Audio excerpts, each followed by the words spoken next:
The crystal chandeliers of the Grand Plaza Hotel sparkled overhead as I stood in my cheap clothes.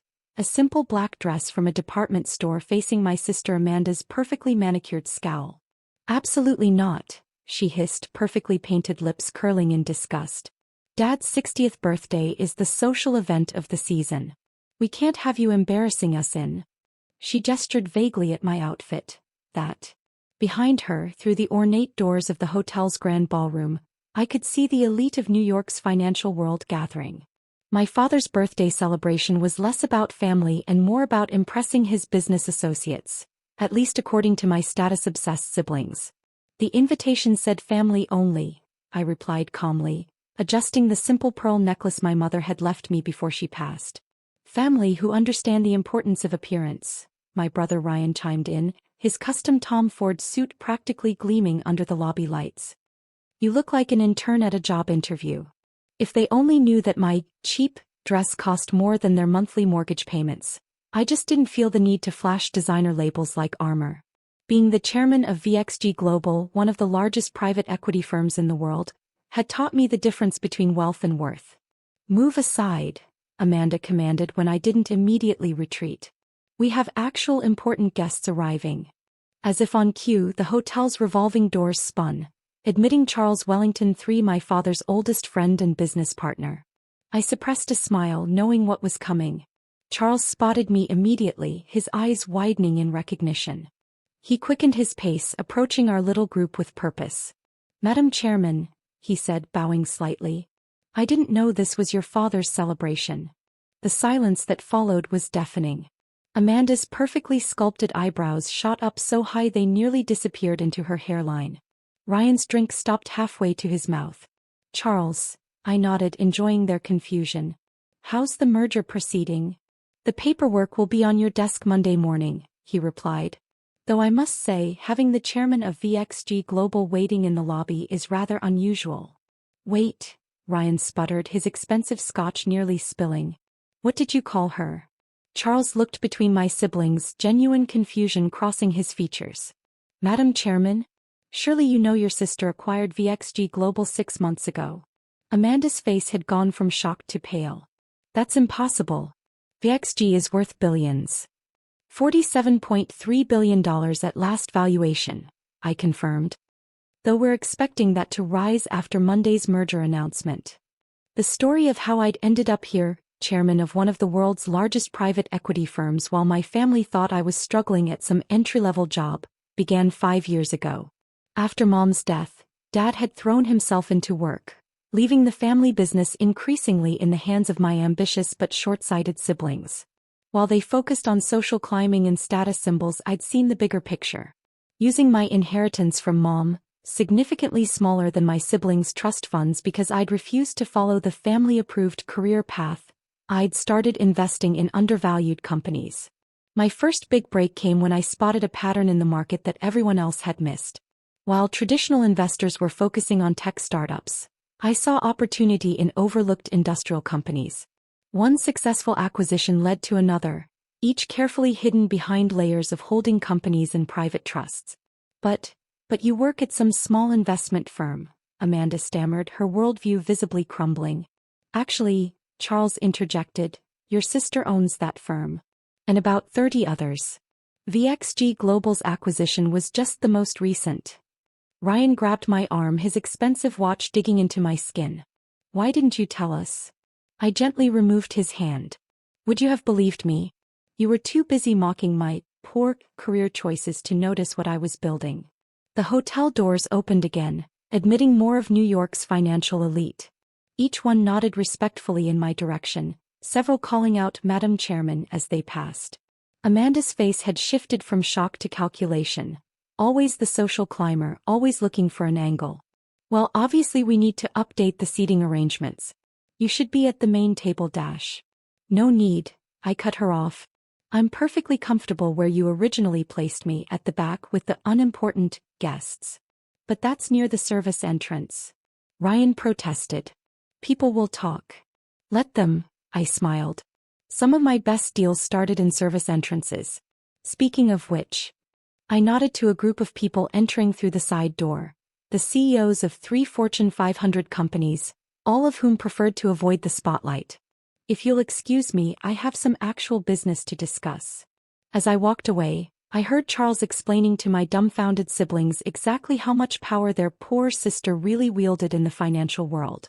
Inside the ballroom, Dad was holding court near the main stage, unaware of the drama unfolding in the lobby. He'd been too busy with work to notice how his children had turned out, one daughter building an empire in silence, the others building nothing but appearances. My phone buzzed with a message from my executive team.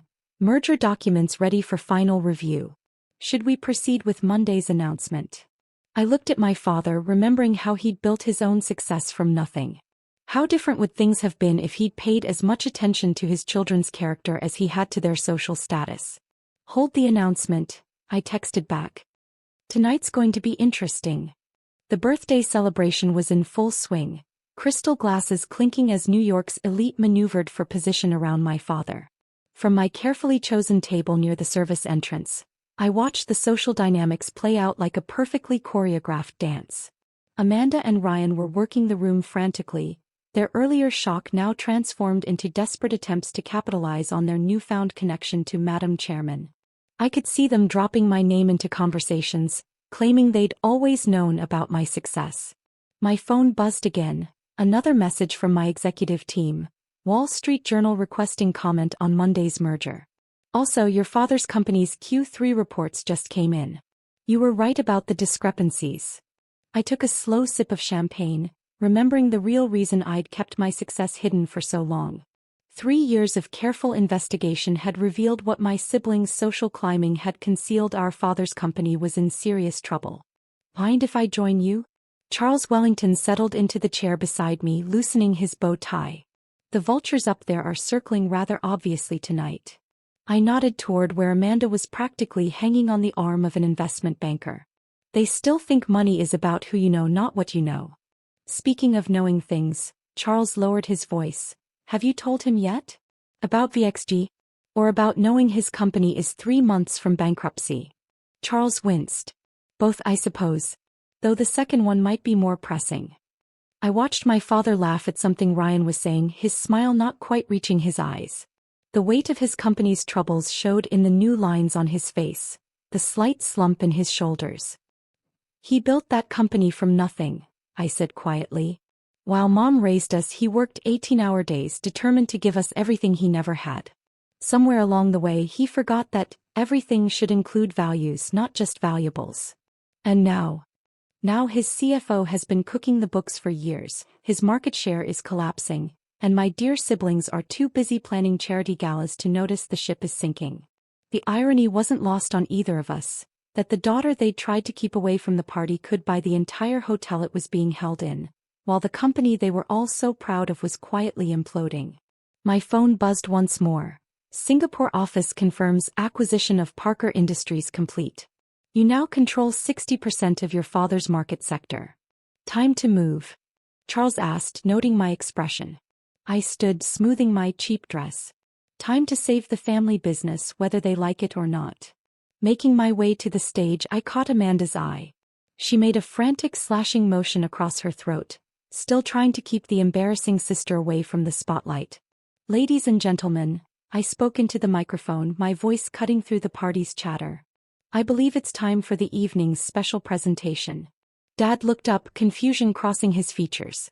This wasn't on the carefully planned schedule. Most of you know Edward Harrison as a brilliant businessman, a pillar of New York finance. I clicked a remote and the ballroom screens came to life. What you might not know is how close he came to losing everything this year. The room went silent. Ryan choked on his drink. Amanda's face went pale. Dad, I continued, looking directly at him, your CFO has been falsifying reports for the past 3 years. Your market share isn't growing, it's collapsing. By my calculations, you have less than 90 days before the truth becomes impossible to hide. Gasps rippled through the crowd. Dad's face had gone ashen. But tonight isn't about problems. I clicked the remote again, showing a new set of figures. It's about solutions. About family. The screens displayed a complex web of companies, my companies, all connecting back to one central point. Harrison Global, my father's life's work. Over the past 5 years, while some of us were busy buying designer labels and country club memberships, I was building something else. Something that could save what you built, Dad. Understanding began to dawn on his face. VXD Global, he whispered. That was you. I nodded. Along with about 30 other companies. While Amanda and Ryan were planning parties, I was planning a rescue.